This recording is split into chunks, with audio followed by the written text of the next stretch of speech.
Wouldn't it be nice to have a massage every day? Imagine having several massages each and every day for the rest of your life.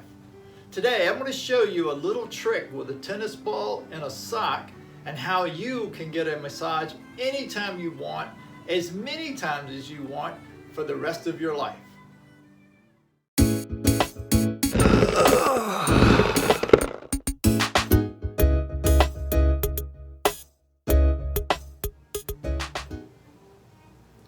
Welcome back to the Muscle Repair Shop. My name is Butch Phelps, and today we're going to talk about the tennis ball massage.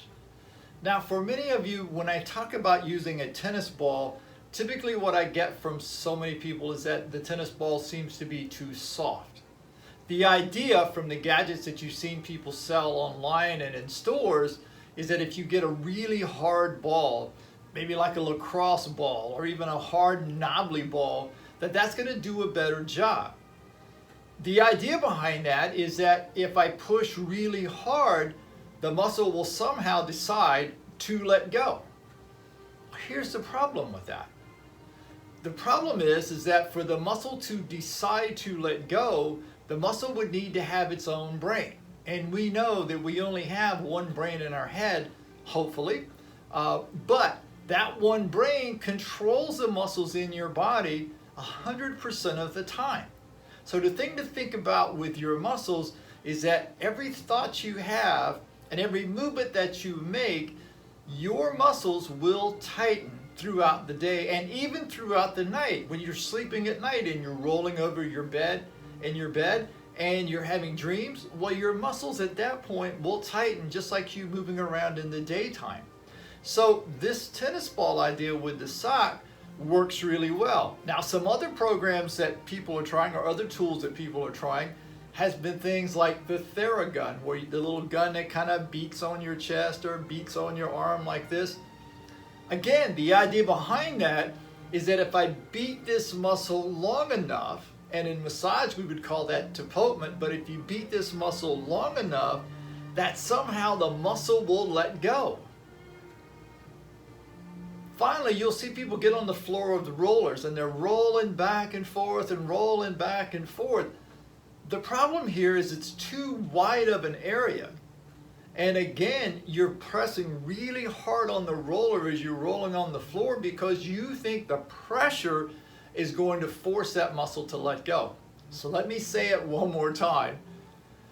The muscles in the human body do not have the ability to decide when to let go. It's the brain in your head that decides. Now, the brain in your head is working 100% of the time to keep you safe and, more importantly, keep you alive. When your brain feels pain in your body anywhere, the brain then will tighten the muscles in the body, trying to get the pain to stop, or in the fight or flight response, it'll either decide to run away from the pain or fight against the pain. And in fighting against the pain is where the muscles start to tighten. So for many of you who are using these hard lacrosse balls, one guy's even used a cue ball from his pool table, or you get on the roller and you're rolling really hard, or you're walking around with the tapotement gun that's pushing on your body all the time.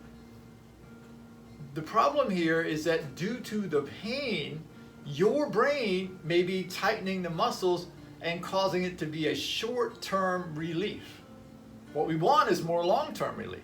Now, in fairness to the tapotement gun, like the Theragun and other brands that are out there, many doctors like chiropractors and even some physical therapists will use it because they're trying to quickly fatigue the muscle out to allow them to make an adjustment or to do some manipulation with your muscles.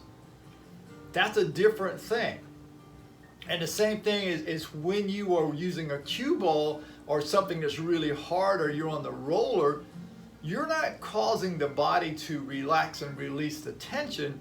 What you're doing is fatiguing out the muscles, which are building up more lactic acid in the muscle, just like you did when you were working out.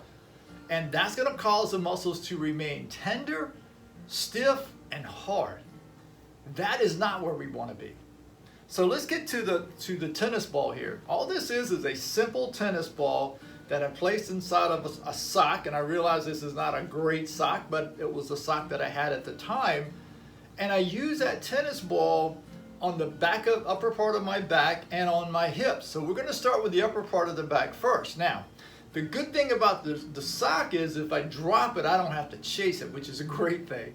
But secondly, the sock can be used as a handle so that I can throw this tennis ball over my shoulder. Now, what I want to do here is I want to gently check space or spot by spot to see if there's any sore spots, because some spots on your body won't be sore at all. Other spots, when you hit them, will feel like a knife going into your back. We don't want to press hard because we don't want to put a hole in our wall. Our spouses or friends or landlords may not like that. So, and we don't want to bruise ourselves either. So the idea here is not to roll like this here. You'll see people do this in gyms all the time. That has really no therapeutic value. It's just the causation of pain is all it is. And when they fatigue out, then of course it feels a little better because the body just relaxes as the brain is just tired of fighting. But if we go spot to spot using that tennis ball, when we hit a spot in our back that's really sore, the temptation is going to be to press really hard. Don't do that.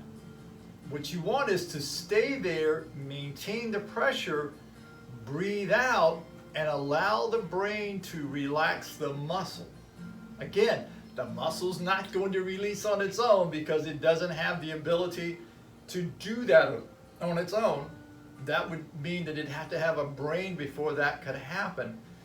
So the thing is we want to make sure that when we get there, we maintain the pressure so that your brain knows to go to that spot. And as you breathe out, allow the muscle to let go as the brain sees that it's safe and there's no need to hold tight.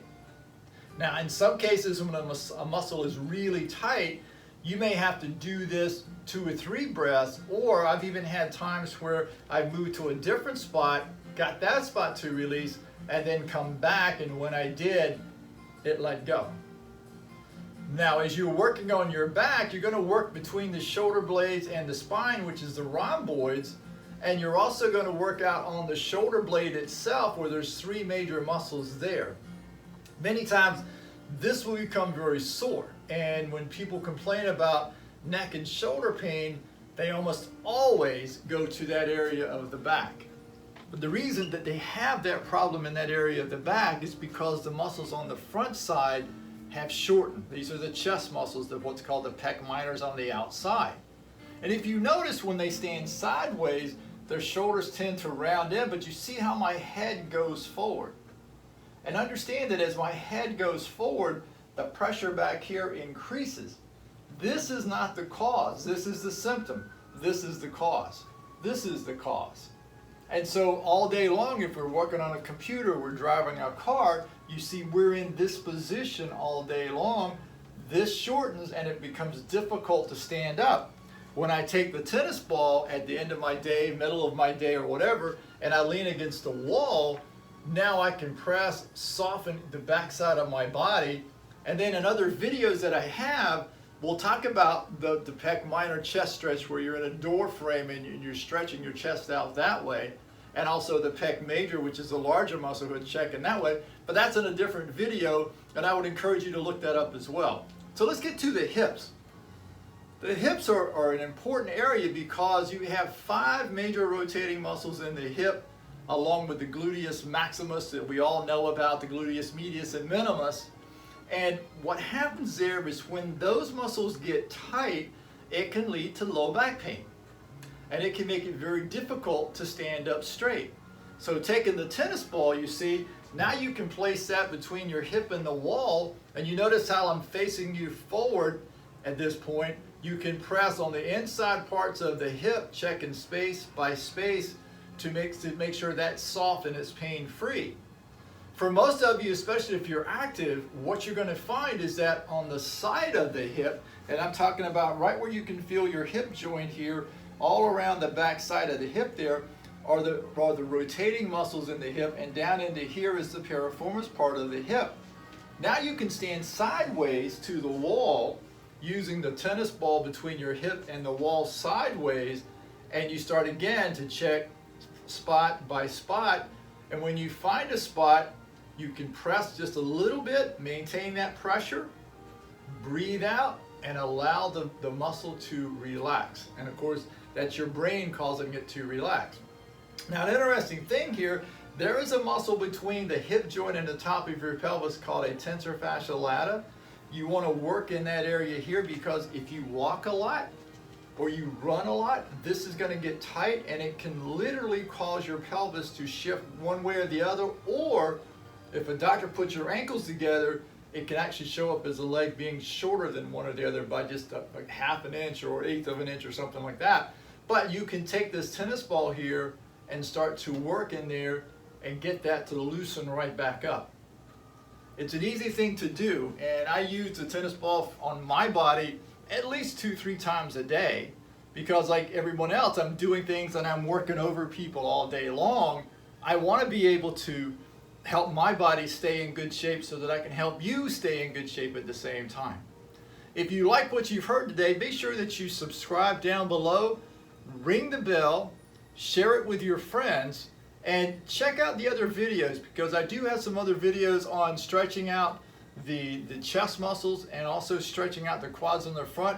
So scroll through, find those videos, and that'll help tie this all in together. But for now, see ya.